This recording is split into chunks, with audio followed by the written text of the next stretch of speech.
Hello guys, welcome back to our channel. This is me with Mallu episode.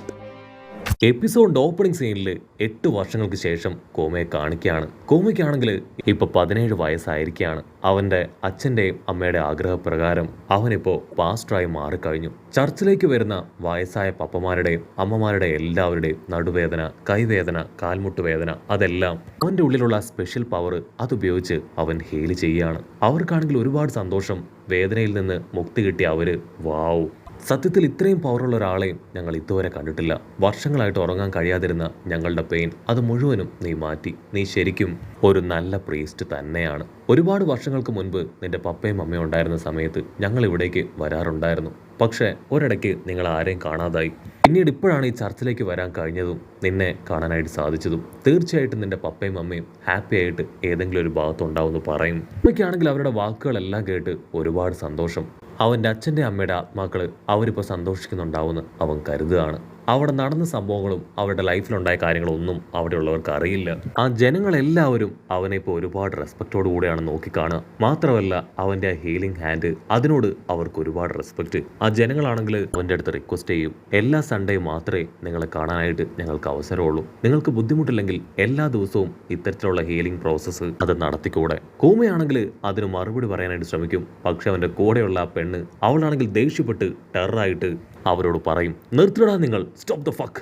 Actually എല്ലാ സൺഡേയും ₹1 പോലും വാങ്ങാതെയാണ് അവൻ ഈ കാര്യങ്ങളെല്ലാം ചെയ്യുന്നത്. ഇതിൽ നിന്ന് യാതൊരു നേട്ടവും ഇതുവരെ കിട്ടിയിട്ടില്ല. സൺഡേ മാത്രമേ ഈ ഒരു കാര്യം ഇവിടെ ചെയ്യാനായിട്ട് അനുവദിക്കൂ. ഒരു ദിവസങ്ങളിലും ആരും ഇവിടേക്ക് വരാൻ പാടില്ല എന്ന് അവൾ അടിച്ചു പറയും. ജനങ്ങളാണെങ്കിൽ അവൾ അങ്ങനെയൊക്കെ പറഞ്ഞിട്ടും അവളോട് ദേഷ്യമൊന്നും തോന്നാതെ അങ്ങനെ അവളെ നോക്കി ചിരിക്കുകയാണ്. കാരണം അവർക്ക് എല്ലാവർക്കും അവളുടെ നേച്ചർ പണ്ട് മുതലേ നന്നായിട്ട് അറിയാം. അവളൊരു കോപക്കാരിയാണെന്നും അവളുടെ മനസ്സിലൊന്നും ഇല്ല എന്നും അവളിങ്ങനെ എടുത്തടിച്ച പോലെ സംസാരിക്കുമെന്ന് അറിയാവുന്നതുകൊണ്ട് തന്നെ അവരത് ക്യാഷ്വലായിട്ട് എടുക്കും. അവൾക്കാണെങ്കിൽ അതെല്ലാം കേട്ട് ഒരുപാട് ദേഷ്യം തോന്നും. അവളാണെങ്കിൽ ആ ദേഷ്യം കോമയോട് തീർക്കും. കോമ അതെല്ലാം ചിരിച്ചും ഹാപ്പി ആയിട്ടും കേട്ട് അവരെല്ലാവരെയും സന്തോഷിപ്പിച്ച് നിർത്തും. അപ്പോഴായിരിക്കും ആ ജനങ്ങൾ അവരുടെ ദുരവസ്ഥ കോമയോട് പറയാം, ഞങ്ങൾക്കിനി എങ്ങനെ ജീവിക്കണം എന്നറിയില്ല. ഇപ്പോഴത്തെ നമ്മുടെ രാജാവ് വളരെ ബ്രൂട്ടലാണ്. അദ്ദേഹം സെലസ്റ്റിയൽ ഡ്രാഗൺസ് എന്തു പറയുന്നോ അതനുസരിച്ച് മാത്രമാണ് ജീവിക്കുക. ഞങ്ങളുടെ വരുമാനത്തിന് 10 മടങ്ങായിട്ടുള്ള തീരുവയാണ് ഞങ്ങളുടെ കയ്യിൽ നിന്ന് ഈടാക്കുന്നത്. അത് കൊടുക്കാൻ കഴിഞ്ഞിട്ടില്ല എങ്കിൽ അടുത്ത മാസത്തേക്ക് അവധി പോലും ഞങ്ങൾക്ക് തരാൻ കൂട്ടാക്കാതെ ഞങ്ങളെ ജയിലിൽ അടയ്ക്കും. അവിടെ ഞങ്ങൾക്ക് ഭക്ഷണമോ വെള്ളമോ ഇല്ല. ഒരുപാട് പേര് ഇതിനോടകം വെള്ളമോ ഒന്നും കിട്ടാതെ പട്ടിണി കിടന്ന് മരിച്ചു കഴിഞ്ഞു. എന്തെങ്കിലും ചെയ്തിട്ടില്ല എങ്കിൽ ഈ ഗ്രാമത്തിലുള്ള ജനങ്ങളെല്ലാവരും രാജാവിന്റെ ദുർഭരണത്തിൽ ആ ഒരു സെല്ലിൽ കടന്ന് മരണം അടയും. കൂമയ്ക്കാണെങ്കിൽ അത് കേട്ട് ഒരുപാട് വിഷമം തോന്നും. കൂമയ്ക്കാണെങ്കിൽ എന്തു പറയണമെന്ന് അറിയാതെ അവരെ സമാധാനിപ്പിക്കും. നിങ്ങൾക്ക് എന്തെങ്കിലും ഇഷ്യൂ ഉണ്ടെങ്കിൽ ദിവസങ്ങളിലും എന്നെ വന്ന് കാണാമെന്ന് പറഞ്ഞ് അവരെ പറഞ്ഞയക്കുകയാണ്. അവരുടെ കയ്യിലുണ്ടായിരുന്ന കുറച്ച് പണവും ഫുഡും ഒക്കെ അവര് ഇപ്പൊ കോമയുടെ കയ്യിൽ കൊടുത്ത് അവിടുന്ന് കടന്നു പോകും. ജെനിയാണെങ്കിൽ അതിനുശേഷം ഒരുപാട് വിഷമത്തിൽ പുറത്തേക്ക് വന്നിരിക്കും. കാരണം മറ്റൊന്നുമല്ല, കോമ അവരുടെ ബോഡിയിൽ നിന്ന് അബ്സോർബ് ചെയ്തെടുത്ത ആ പെയിൻ അതെല്ലാം തന്നെ അനുഭവിക്കേണ്ടത് അവനാണ്. അവനത് അനുഭവിച്ചിട്ടില്ല എങ്കിൽ തീർച്ചയായിട്ടും അത് അവരുടെ ബോഡിയിലേക്ക് തന്നെ തിരികെ പോകും. ചർച്ചിൽ കൂമയാണെങ്കിൽ അവൻ കളക്ട് ചെയ്ത് വെച്ചിരിക്കുന്ന ആ പെയിൻ അതിനു മുൻപിൽ ശ്വാസമൊക്കെ പിടിച്ച് കൈ അങ്ങനെ ചേർത്ത് വെക്കും.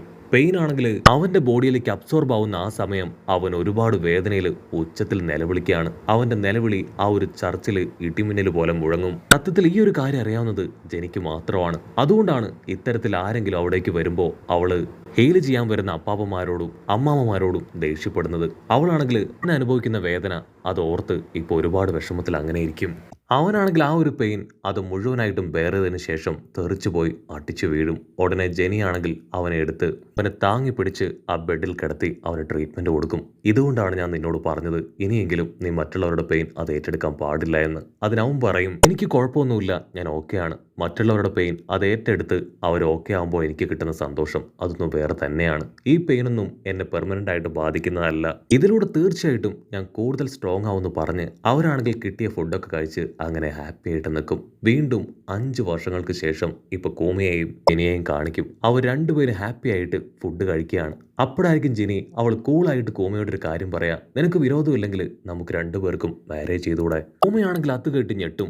ഓ നോ, ഒരു കാരണവശാലും അത് പാടില്ല. എൻ്റെ പപ്പ അദ്ദേഹം ബക്കനീർ ബ്ലഡ് ലൈനിലുള്ള ആളാണെന്ന് പറഞ്ഞാണ് ഞങ്ങളുടെ ഫാമിലി അടക്കം എല്ലാവരെയും ആ നേവി സോൾജിയേഴ്സ് ഉപദ്രവിച്ചത്. ഇനിയും അത്തരത്തിലൊരു ടോർച്ചർ അനുഭവിക്കാൻ എനിക്കാവില്ല. മാത്രമല്ല ഇനി ആർക്കും അങ്ങനെയൊന്നും സംഭവിക്കാൻ പാടില്ല. കോമയാണെങ്കിൽ എങ്ങനെയെങ്കിലും സിറ്റുവേഷൻ ചേഞ്ച് ചെയ്യാനായിട്ട് ഡ്രാഗണെ കുറിച്ചുള്ള ന്യൂസൊക്കെ അവൾക്ക് കാണിച്ചു കൊടുക്കുകയാണ്. അപ്പോഴായിരിക്കും അവരുടെ ഫ്രണ്ട്സ് ഡോർ നോക്ക് ചെയ്ത് അവർ പിടിച്ച ഒരുപാട് ഫിഷുകളൊക്കെ ആയിട്ട് അവിടേക്ക് കടന്നു വരിക. അവരാണെങ്കിൽ എല്ലാവരും ചേർന്ന് ജിനിയെ ഹാപ്പിയാക്കാൻ ശ്രമിക്കും. പക്ഷെ അവൾ ഇപ്പോഴും ഭയങ്കര സാഡാണ്. അവിടുന്ന് അങ്ങനെ ബ്ലാക്ക് ഔട്ട് ചെയ്ത വീണ്ടും വർഷങ്ങൾക്ക് ശേഷം കൂമയെ കാണിക്കുകയാണ്. അവനിപ്പോ 25 വയസ്സ് പ്രായമുണ്ട്. അവൻ ടെററായിട്ട് സ്ട്രെയിറ്റായി ആ നേവിക്കാരുടെ അടുത്തേക്ക് വരും. അവരുടെ കയ്യിലാണെങ്കിൽ കപ്പം കെട്ടാൻ കഴിയാത്ത വയസ്സായ വൃദ്ധജനങ്ങളൊക്കെ ഉണ്ട്. അവരുടെ കയ്യിലും കാലിലും ഹാൻഡ് കഫൊക്കെ ഇട്ട് അവരെ സെല്ലിലടയ്ക്കാൻ വലിച്ചഴച്ച് കൊണ്ടുപോവാണ്. കൂമയാണെങ്കിൽ ദേഷ്യപ്പെട്ട് പറയും, നിർത്തടാ നിങ്ങൾ, സ്റ്റോപ്പ് ദ ഫക്ക്. നിങ്ങൾക്ക് എത്ര ധൈര്യം ഉണ്ടെങ്കിൽ ഈ പാവപ്പെട്ട വൃദ്ധജനങ്ങളോട് ഇങ്ങനെ പെരുമാറും. ഉടനെ സോൾജേഴ്സ് ആണെങ്കിൽ കൂമയോട് നീ ആരാണെന്ന് ചോദിക്കും. അതിനവൻ പറയും, ഞാൻ സൗത്ത് സൈഡിലുള്ള ഒരു പ്രീസ്റ്റ് ആണ്. അവർക്കാണെങ്കിൽ ഭയങ്കര ഷോക്ക്. വെറും ഒരു പ്രീസ്റ്റിന് ഇത്രയും വലിയൊരു ജയന്റ് ബോഡി അതെങ്ങനെ കിട്ടി? മാത്രമല്ല ഒരു പ്രീസ്റ്റായ അവനെങ്ങനെ നേവിയെ വെല്ലുവിളിക്കാൻ ധൈര്യം വന്നൊക്കെ ചിന്തിച്ച് അവർ വണ്ടർ അടിക്കുകയാണ്. ഇവിടെ പ്രീസ്റ്റ് ആയിട്ടുള്ള കൂമ അവനാണെങ്കിൽ വീണ്ടും വീണ്ടും ചോദിക്കും, നിങ്ങൾ സൗത്ത് സൈഡിലുള്ള എല്ലാവരെയും അടിമകളാക്കി മാറ്റാനായിട്ട് ശ്രമിക്കുകയാണല്ലേ? ഞാൻ ജീവിച്ചിരിക്കുന്നിടത്തോളം കാലം അതിനെ അനുവദിക്കില്ല.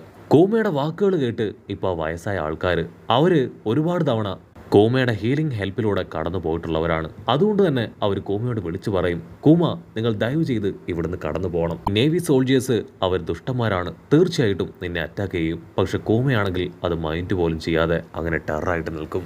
അടുത്ത നിമിഷം ആ സോൾജേഴ്സ് ആണെങ്കിൽ കൂമയെ അറ്റാക്ക് ചെയ്യാൻ ശ്രമിക്കുകയാണ്. അവർ ക്ലോസ് എത്തേണ്ട താമസം കൂമ അവന്റെ പവർ ഉപയോഗിച്ച് അവരെ തകർത്തില്ലാതാക്കും. കട്ട് ചെയ്ത മറ്റൊരു ഭാഗത്ത് ആ കിങ് ആളാണെങ്കിൽ അവന്റെ അസിസ്റ്റന്റിനോട് ഇപ്പോൾ ഒരു നിർണായക തീരുമാനം അറിയിക്കുകയാണ്. ഇന്നു മുതൽ നമ്മുടെ അയർലാൻഡിലുള്ളവർ അത് നോർത്ത് സൈഡിലുള്ളവർ മാത്രമായിരിക്കും. സൗത്ത് സൈഡിലുള്ളവരെ അടിമകളാക്കി മാത്രമേ ഇനി കാണാനായിട്ട് പാടുള്ളൂ. അതിന് കാരണം മറ്റൊന്നുമല്ല, നോർത്ത് സൈഡിലുള്ളവർ മാത്രമാണ് റിച്ച് ആയിട്ടുള്ള ആൾക്കാർ. നമുക്കും സെലസ്റ്റിയൽ ഡ്രാഗൺസിനും ആവശ്യമായിട്ടുള്ള കപ്പം അവർക്ക് മാത്രമേ തരാനായിട്ട് കഴിയും. സൗത്ത് സൈഡിലുള്ളവർ റിച്ചായിട്ടുള്ള ആൾക്കാരാണ്, അവർക്ക് പ്രോപ്പറായിട്ട് ടാക്സ് അടയ്ക്കാനായിട്ട് കഴിയില്ല. സോ ആ ഒരു കൂട്ടത്തെ ഇനിയും നമ്മുടെ അയർലാൻഡിന്റെ കൂടെ ഒന്നിച്ച് കണക്കാക്കപ്പെടുകയാണെങ്കിൽ തീർച്ചയായിട്ടും സെലസ്റ്റിയൽ ഡ്രാഗൺസ് അവർ കൂടുതൽ പണം എന്നോട് ആവശ്യപ്പെടും. സോ ആ ഒരു ഭാഗത്തെ നമ്മൾ ഒഴിവാക്കുകയാണെങ്കിൽ നമുക്ക് ഒരുപാട് ടാക്സ് പണം സെലസ്റ്റിയൽ ഡ്രാഗൺസിന് കൊടുക്കാതെ തന്നെ സേവ് ചെയ്യാനായിട്ട് കഴിയും. അതുകൊണ്ടാണ് ഇങ്ങനെ ഒരു തീരുമാനം ഞാൻ എടുത്തത്. അതുമാത്രമല്ല, സൗത്ത് സൈഡിലുള്ള എല്ലാവരെയും ഇന്നു മുതൽ നമുക്ക് അടിമകളാക്കി മാറ്റി അവരെ കൊണ്ട് ഒരുപാട് കാര്യങ്ങൾ ചെയ്യിപ്പിക്കാമെന്ന് പറയും. കട്ട് ചെയ്ത ഇവിടെ കോമയെ സോൾജേഴ്സ് എല്ലാവരും ചേർന്ന് അറസ്റ്റ് ചെയ്ത് പ്രിസണിൽ കൊണ്ടുവന്ന് ലോക്ക് ചെയ്യാണ്. അപ്പോഴായിരിക്കും അവൻ മറ്റൊരു കാര്യം നോട്ടീസ് ചെയ്യുക. ആ പ്രിസണിൽ ജിനിയും അവന്റെ ഫ്രണ്ട്സും എല്ലാവരും മുൻപ് തന്നെ സ്ഥാനം പിടിച്ചിരിക്കുകയാണ്. ആക്ച്വലി കൂമയെ ഇവിടേക്ക് കൊണ്ടുവന്നത് അറിഞ്ഞ് അവരും ആ നേവിക്കാരുമായിട്ട് ഫൈറ്റ് ചെയ്ത് ഇപ്പൊ നേവിക്കാർ അവരെ അറസ്റ്റ് ചെയ്ത് ഈ സെല്ലിൽ അടച്ചു കഴിഞ്ഞു. കൂമയ്ക്കാണെങ്കിൽ അവന്റെ ദേഷ്യം കൺട്രോൾ ചെയ്യാൻ കഴിയില്ല. ആ കിങ് അവനെത്ര ധൈര്യം ഉണ്ടെങ്കിൽ പാവപ്പെട്ട ജനങ്ങൾ ആ സൗത്ത് സൈഡിലുള്ളവരെ അടിമകളാക്കി മാറ്റും. ഒരു കാരണവശാലും ഞാനിത് അനുവദിക്കില്ല. ഇതിനെല്ലാം കാരണക്കാര് ആ സെലസ്റ്റിയൽ ഡ്രാഗൺസ് ആണ്. അവർ പറയുന്നത് അനുസരിച്ചാണ് ആ കിങ് അവൻ ഓരോ കാര്യങ്ങളും ചെയ്യുന്നതെന്ന് പറയും. ദിവസങ്ങൾക്ക് ശേഷം ഇപ്പൊ അയർലാൻഡിലേക്ക് ഒരു കൂട്ടം ആൾക്കാർ വന്ന് കിങ്ങിന്റെ സോൾജേഴ്സിനെ അറ്റാക്ക് ചെയ്യും. ആളുടെ ആ ഒരു മാൻഷൻ തകർത്ത് കിങ്ങിനെ തന്നെ ലോക്ക് ചെയ്യാണ്. നീ സെലസ്റ്റിയൽ ഡ്രാഗന്റെ വാലാട്ടി പട്ടിയല്ലേ, ഒരു കാരണവശാലും നീ ഇവിടെയുള്ള ജനങ്ങളെ ഇനി എക്സ്പ്ലോയിറ്റ് ചെയ്യാൻ പാടില്ല എന്ന് പറഞ്ഞ് അവനിറക്കിയ ആ ഒരു നിയമം അത് റിവോക്ക് ചെയ്യിപ്പിക്കുകയാണ്. ജനങ്ങൾക്കാണെങ്കിൽ ഭയങ്കര സന്തോഷം. ആ അയർലാൻഡിലേക്ക് വന്നവര് ഇപ്പോൾ കൂമയെ ലോക്ക് ചെയ്തിരിക്കുന്ന ആ പ്രിസണിലേക്ക് കടന്നു വരികയാണ്. കൂമയാണെങ്കിൽ ആ വന്നവരെ കണ്ട് ഞെട്ടും. വന്നത് മറ്റാരുമല്ല, ഇവാക്കോയും ഡ്രാഗണും. ഇവാക്കോ കൈ നീട്ടി ഇപ്പൊ കൂമയോട് പറയും, നമ്മുടെ ലക്ഷ്യം അതൊന്നാണ്. ഈ ലോകത്ത് നടക്കുന്ന അക്രമങ്ങളും സെലസ്റ്റിയൽ ഡ്രാഗൺസിന്റെയും നേവിക്കാരുടെയും ബാഡായിട്ടുള്ള ഭരണങ്ങൾ അതെല്ലാം അവസാനിപ്പിക്കാൻ നീയും ഞങ്ങളോടൊപ്പം വരണം. അതിന് കൂമ ഓക്കെ പറഞ്ഞ് പിന്നീട് അവരെല്ലാവരും ആ റെവല്യൂഷണറി ആർമിയിൽ ഒറ്റക്കെട്ടായി നിന്ന് ഇതുപോലുള്ള ഒരുപാട് ബാഡായിട്ടുള്ള കാര്യങ്ങൾ അവസാനിപ്പിച്ചു. ഇപ്പൊ ഡ്രാഗന്റെ വലം കൈയും ഇടം കൈയും ആയിട്ട് ഇവാക്കോയും കൂമയും അവനോടൊപ്പം തന്നെയുണ്ട്. അവിടുന്ന് അങ്ങനെ സീൻ കട്ട് ചെയ്ത റവല്യൂഷണറി ആർമിയുടെ ഈസ്റ്റേൺ ക്യാപ്റ്റനായിട്ട് ഇപ്പോൾ ഉള്ളത് ജിനിയാണ്. അവളാണെങ്കിൽ ഒരുപാട് പ്രശ്നങ്ങളും വെല്ലുവിളികളും നേരിടുന്ന ഒരു അയർലാൻഡിലേക്ക് അവളുടെ ടീമുമായിട്ട് കടന്നു വരും. ജിനിയാണെങ്കിൽ ആ മിഷൻസ് ഒക്കെ കംപ്ലീറ്റ് ചെയ്ത് ഹാപ്പി ആയിട്ട് നിൽക്കുകയാണ്. കാരണം നെക്സ്റ്റ് ഡേ അവൾ വീണ്ടും കൂമയെ മീറ്റ് ചെയ്യാൻ പോവാണ്. കട്ട് ചെയ്ത ഇപ്പൊ ജിനിയുള്ള അയർലാൻഡിൽ നിന്ന് ഡ്രാഗൺ ഒരു കോള് വരികയാണ്. ഓപ്പോസിറ്റുള്ള റവല്യൂഷണറി ആർമി ടീം ആളാണെങ്കിൽ അദ്ദേഹത്തോട് പറയും, ജിനിയെ അവളെ ചില വില്ലന്മാർ ചേർന്ന് തട്ടിക്കൊണ്ടുപോയി. അത് കേട്ട് അവർ ഷോക്കാവുന്നതോടു കൂടെ ഈ ഒരു എപ്പിസോഡും അവസാനിക്കുന്നു.